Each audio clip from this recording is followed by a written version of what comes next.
తక్కువ ఖర్చులో ఎక్కువ ప్రోటీన్‌ని పేదవారికి కూడా బాగా అందించడానికి ఇది పుట్నాల పప్పు బెస్ట్ అని చెప్పొచ్చు. ఓకే. మామూలుగా మేక మాంసం 700-1000 మధ్యలో ఉంటున్నది కదా! సీజన్ బట్టి కొద్దిగా మారుతున్నది. ఇది మేక మాంసంతో పోలిస్తే 7, 8 రెట్లు రేటు తక్కువ.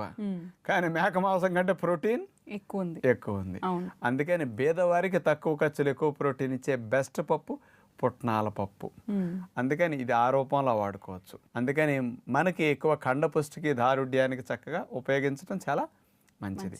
ఇందులో ఒక లాభం ఉంది. డయాబెటీస్ ఉన్న వారు కూడా పుట్నాల పప్పుని బాగా వాడుకోవచ్చు వంటల్లో కానీ ఏ పదార్థాల రూపంలో అయినా సరే. దీన్ని వాడితే ఏంటంటే ఇందులో లో గ్లైసిమిక్ ఇండెక్స్ ఉంది. స్పీడ్గా బ్లడ్లోకి చక్కెర వెళ్లకుండా ఉండే మెకానిజం ఇందులో ఉందన్నమాట. కాబట్టి ఇందులో ఉన్న ఫైబర్ వల్ల, ఇందులో ఉన్న ప్రోటీన్ కంటెంట్ వల్ల రక్తంలో చక్కెర స్థాయిలు పెరగకుండా స్లోగా చక్కెర వెళ్ళే మెకానిజం ఉంది. కాబట్టి డయాబెటీస్ ఉన్న వారికి ఇది మంచిదన్నమాట.